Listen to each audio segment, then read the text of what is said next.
Assalamualaikum warahmatullahi wabarakatuh.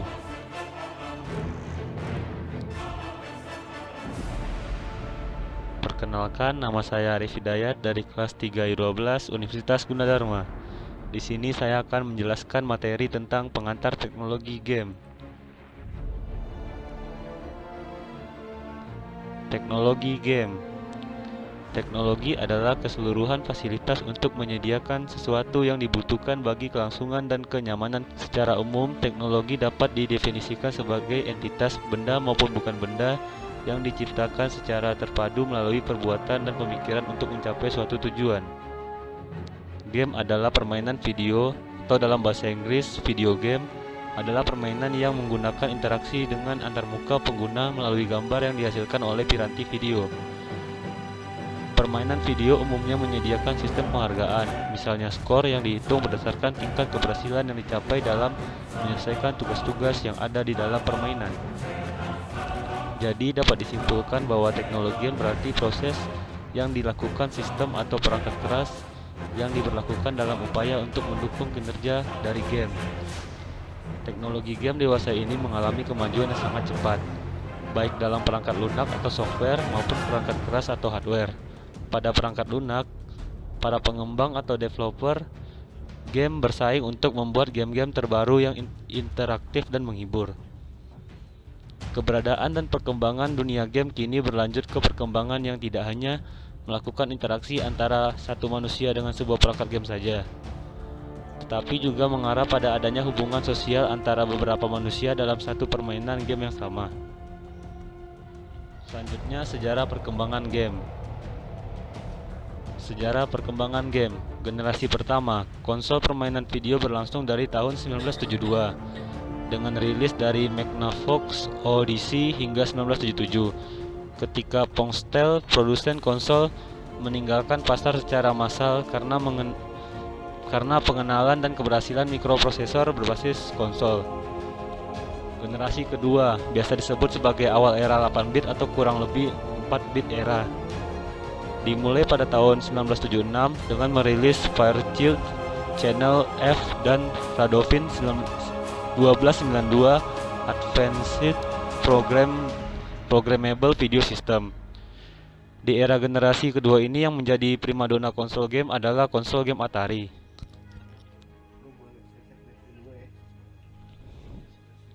Selanjutnya, generasi ketiga dimulai pada tahun 1983 dengan dipasarkannya Jepang Family Computer atau lebih dikenal dengan nama Famicom. Kemudian dikenal sebagai Nintendo Entertainment System di seluruh dunia. Walaupun konsol generasi sebelumnya juga menggunakan 8-bit prosesor, pada akhir generasi inilah konsol rumah yang pertama kali diberi label oleh mereka bit. Ini juga masuk ke mode sebagai sistem 16-bit seperti Mega Drive atau Genesis. Genesis dipasarkan untuk membedakan antara generasi konsol. Di Amerika Serikat, generasi ini di game ini terutama dinominasi oleh NES atau Famicom. Di era ini pula lah terjadi perang konsol game yang pertama antara perusahaan konsol Nintendo dan Sega. Generasi keempat atau biasa disebut dengan era 16-bit, pada generasi ini NES mendapat sambutan hangat di seluruh dunia. Dan sebuah perusahaan bernama Sega mencoba menyaingi Nintendo. Pada tahun 1988, Sega merilis konsol next generation mereka, Sega Mega Drive atau yang juga dikenal dengan Sega Genesis. Konsol ini menyajikan gambar yang lebih tajam dan animasi yang lebih halus dibanding NES. Konsol ini cukup berhasil memberi tekanan, tetapi NES tetap bertahan dengan angka penjualan tinggi. 2 tahun bersaing, pada 1990 Nintendo kembali menggebrak dengan konsol next gen mereka SNES atau Super Nintendo Entertainment System. Selama 4 tahun, Nintendo dan Sega menjadi bebuyutan. Meskipun ada beberapa produsen seperti SNK dengan Neo Geo-nya, NEC dengan TurboGrafx-nya, dan Philips CDA, tapi kedua konsol mereka begitu handal dan populer. Selanjutnya, generasi kelima atau disebut dengan era konsol 32-bit. di mana konsol game yang paling populer pada generasi ini adalah Sony PlayStation. Generasi ke-6 ini ditandai dengan munculnya konsol-konsol game next generation dari masing-masing perusahaan seperti Sony, Sega, Nintendo, serta munculnya satu lagi konsol game baru yang diluncurkan oleh Microsoft yang diberi nama Xbox. Perang konsol game ini akhirnya mengakibatkan jatuhnya perusahaan konsol Sega yang tidak dapat lagi meneruskan konsol next generation. Mereka dan lebih memilih untuk berkonsentrasi di bidang pembuatan game konsol. Selanjutnya generasi ke-7, dikarenakan semakin canggihnya teknologi di bidang teknologi, maka kemudian tiga perusahaan konsol terbesar Sony, Nintendo, dan Microsoft mengeluarkan kembali konsol next generation mereka keluaran terbaru. Sony mengeluarkan konsol next gen yang diberi nama PlayStation 3, lalu Nintendo dengan Nintendo Wii, kemudian Microsoft dengan Xbox 360. Pada generasi ini semakin dikembangkan sistem permainan online atau permainan yang melibatkan banyak pemain yang terhubung dengan konsol mereka dan semakin ditinggalkannya permainan single player. Ya, selanjutnya bisnis dalam game komputer. Bisnis dalam game komputer. Teknologi game yang kian mengalami kemajuan ini membuka banyak peluang bisnis yang turut berkembang pesat. Saat ini banyak game online maupun offline berbayar yang mengharuskan pengguna untuk merogoh kocek dahulu untuk memiliki game tersebut. Walau tidak semua game harus dibeli dahulu, ada juga game yang bisa didapatkan secara gratis. Namun biasanya game tersebut memiliki fitur-fitur yang dapat di-unlock dengan membelinya. Ini contoh game berbayar, bisa dilihat di gambar. Begini contohnya. Ini contoh bisnis dalam game. Ini game gratis yang fitur atau set di dalamnya dijual. Jadi kita harus beli, dibayar. Perkembangan bisnis dalam game komputer juga terlihat dari banyaknya game center maupun warnet atau warung internet yang terus bermunculan, terutama yang menyediakan jasa game online. Bukan tanpa alasan game online menjadi semakin marak dan digandrungi. Fasilitas online memungkinkan sebuah game dapat dimainkan oleh banyak orang secara bersama-sama dalam satu waktu dan pemain yang dapat berinteraksi antara satu sama lain di dalam game sehingga membuat permainan menjadi semakin seru. Selanjutnya 3D Engine dan Skin Grab. 3D Engine adalah sistem perangkat lunak yang dibuat dan dirancang untuk menciptakan dan mengembangkan gambar 3D. Fungsionalitas inti biasanya disediakan oleh mesin permainan mencakup mesin render atau renderer untuk 2D atau 3D grafis. Konsep skin grab merupakan inti dari Java 3D. Sebuah skin grab merupakan grafik yang mempresentasikan geometri, material, dan pencahayaan. Skin grab dimulai dari root dengan sebuah virtual universe dan mencakup transformasi serta geometri untuk mendefinisikan objek di dunia maya. Secara garis besar ada 3 tahap fundamental yang diperlukan untuk menghasilkan objek 3D, yaitu menciptakan objek kanvas 3D, menciptakan sebuah skin grab, menghubungkan objek kanvas 3D ke objek branch group yang menunjuk root dari skin grab. Ini contohnya, bisa dilihat di gambarnya. Contoh aplikasi 3D Engine dan Skin Grab. Ogre 3D. Ogre atau Objective Oriented Graphic Rendering Engine merupakan engine yang object oriented dan fleksibel 3D rendering pada game engine yang ditulis dengan menggunakan bahasa C++ serta didesain agar mampu developer dengan mudah kepada aplikasi produksi dengan menggunakan utility hardware accelerated 3D graphic. Gambaran abstraknya, Ogre menggunakan sistem library seperti Direct 3D dan OpenGL serta menyediakan sebuah sebuah dasar interface di dunia objek dan kelas objek yang lebih tinggi. Ogre hanya digunakan untuk merender. Dengan kata lain, fitur Ogre hanya khusus menangani vektor dan matrix classes, memory handling, dan lain-lain. Ini bukanlah salah satu dari semua solusi dalam istilah game development atau simulasi. Ogre tidak menyediakan audio atau fisik support. Ini contohnya Ogre seperti pada gambar dapat dilihat. Selanjutnya, aplikasi membuat game.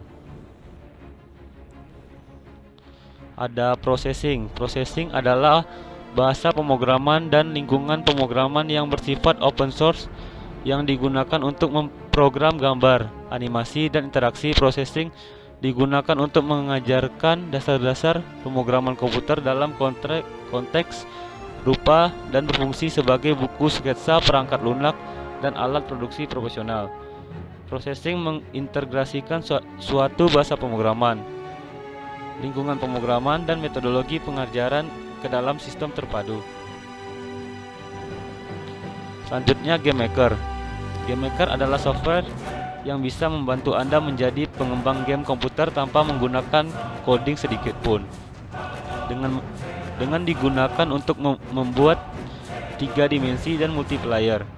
Game Maker dapat menjadikan hak penuh dari software game yang Anda buat, termasuk dapat menjual game tersebut, bahkan bisa mendownload musik, efek suara, gambar, skrip, dan background.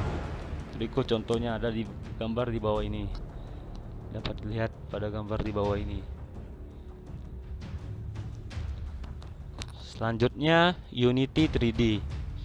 Unity 3D adalah sebuah game developing software. Dengan software ini kita bisa membuat game 3D yang seru. Game developer ini sangat mudah digunakan dengan GUI yang memudahkan kita untuk membuat serta mengedit skrip untuk menciptakan sebuah game 3D. Selain bisa untuk membuat game PC, Unity juga dapat digunakan untuk membangun game konsol seperti Nintendo Wii, PS3, Xbox 360, juga iPad, iPhone, dan Android. Namun masing-masing membutuhkan biaya lisensi sendiri. Unity kurang lebih sama dengan Blender Game Engine, namun Unity lebih ringan dan integrasi lebih dalam suasana grafik.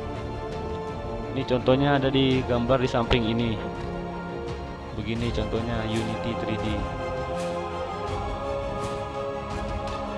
Selanjutnya, desain skenario, script, dan storyboard game.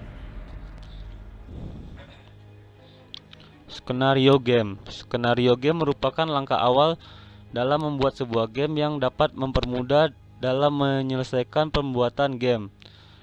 Skenario game adalah sebuah cerita khusus yang melatar belakangi kejadian-kejadian dalam game. Dalam membuat skenario, perancang game menentukan interior dan eksterior, dekor, pemain, dan studio, serta pembuatan trik yang akan digunakan pada gamenya.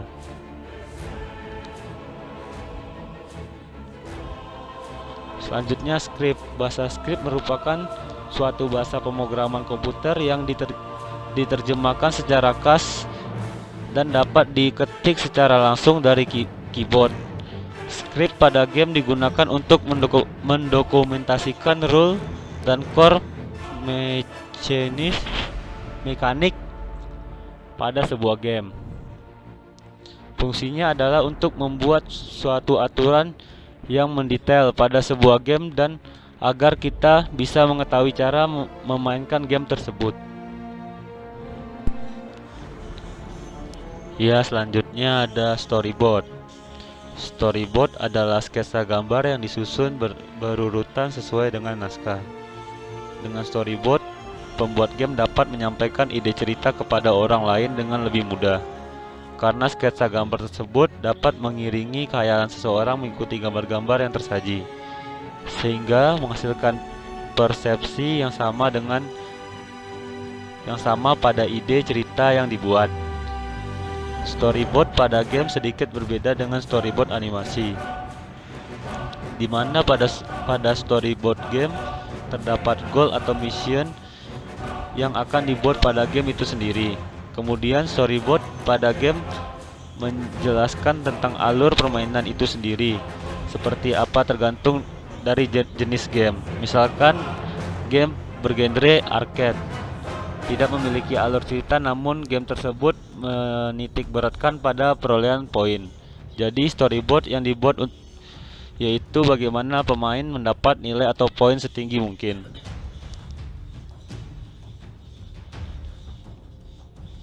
Selanjutnya ada Artificial Intelligence pada game atau AI pada game. Artificial Intelligence atau AI, Artificial Intelligence atau kecerdasan buatan merupakan kecerdasan yang ditambahkan kepada suatu sistem yang bisa diatur dalam konteks ilmiah. Saat ini AI atau Artificial Intelligence sudah diaplikasikan dalam banyak hal, salah satunya game. AI pada game ini diberikan sehingga elemen-elemen pada game seperti karakter game dan sebagainya dapat memberikan interaksi timbal balik terhadap pemain seolah-olah memiliki kecerdasan untuk berpikir sendiri. Berikut contohnya seperti gambar di samping. Ini game catur menggunakan AI.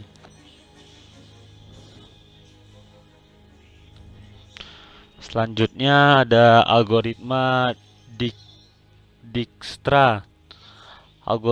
Algoritma Dijkstra adalah sebuah algoritma rakus atau greedy algorithm yang dipakai dalam memecahkan permasalahan jarak terpendek atau shortest path problem untuk sebuah graph berarah atau direct graph dengan bobot-bobot sisi atau edge weight yang bernilai tak negatif.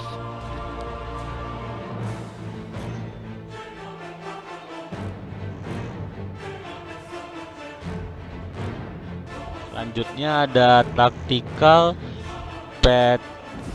pathfinding. Tactical pathfinding merupakan salah satu algoritma pencarian jalur yang dapat melakukan pencarian jalur terpendek dengan perhitungan bobot ancaman. Implementasi algoritma tactical pathfinding dapat memberikan gerakan taktis pada non-player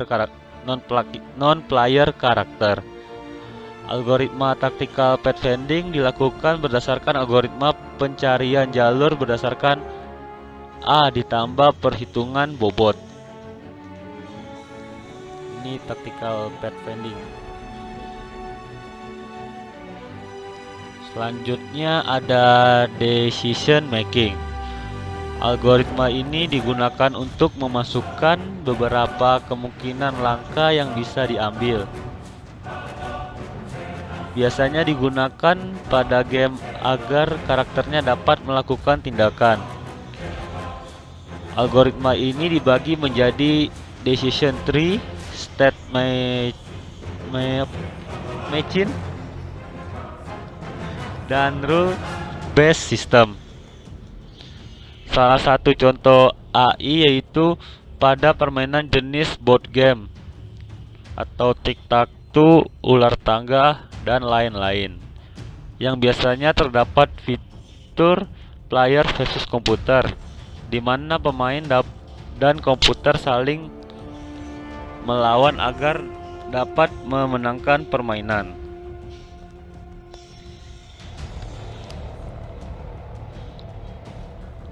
Ya, terima kasih telah menonton video ini. Lebih dan kurang saya mohon maaf, karena kesempurnaan hanya milik Allah. Assalamualaikum warahmatullahi wabarakatuh. Terima kasih.